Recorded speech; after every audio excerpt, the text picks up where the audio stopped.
Salut mes amis, quelques nouvelles de ma garde à vue. Je vais très vite parce que ça sonne de partout et puis en réalité c'est une affaire secondaire, anecdotique et il faut reprendre le travail parce qu'il y a des choses plus importantes et plus urgentes que tout ce patatras. Donc pour aller vite, j'ai été mis en garde à vue l'équivalent de 24 heures, je vous passe les détails, tout ça fait 24 heures. Euh, Ça suit deux articles que j'ai faits sur l'affaire Brigitte, qui je crois rend le pouvoir très nerveux. La garde à vue n'est pas directement liée à mes activités éditoriales et le motif de cette garde à vue n'est pas lié aux activités éditoriales du Courrier des Stratèges. En revanche, c'est évidemment une opération d'intimidation. J'ai été conduit pour une affaire de cornucule d'incitation à la haine qui ne tiendra pas 3 minutes devant les tribunaux correctionnels. J'ai été conduit avec les menottes au poignet, les traitements de garde à vue, etc.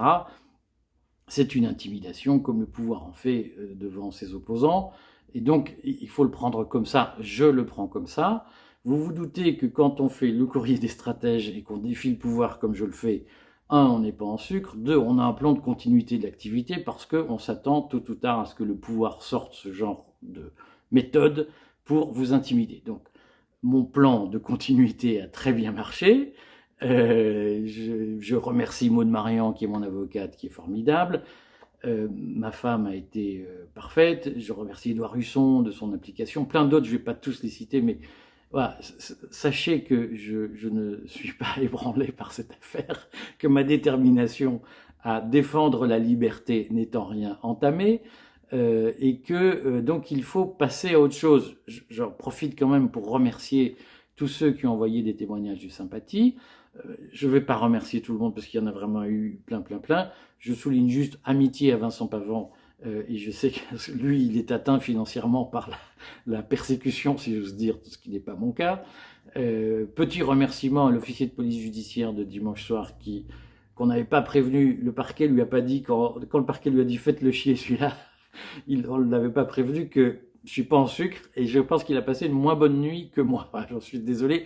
En même temps, ce sont les risques de son métier. Voilà. Tout ça est insignifiant. Je pense moi, je suis un privilégié. Donc, passons à autre chose. Tout ça n'est pas très intéressant et ne nous laissons pas piéger par le pouvoir qui essaye de faire des rideaux de fumée pour nous cacher les vrais problèmes.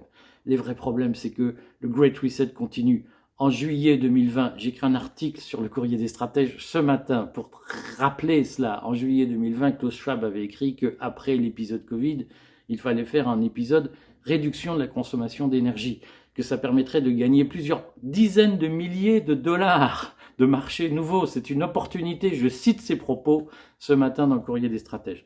Donc, on vous explique, on vous emmène dans une mise en scène, l'Ukraine, Poutine, les méchants, la barbarie, etc.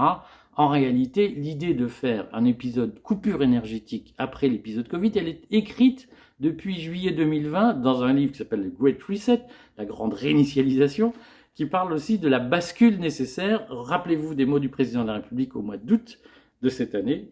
Le moment de la grande bascule est venu. C'est ça les vrais sujets. Et nous sommes dans un combat politique. Nous ne pourrons pas le gagner en étant en sucre. C'est important d'être solidaire. Vraiment, vos messages m'ont beaucoup touché. Utilisons cette énergie collective pour mettre la caste en échec. Voilà, allez, on se remet au boulot.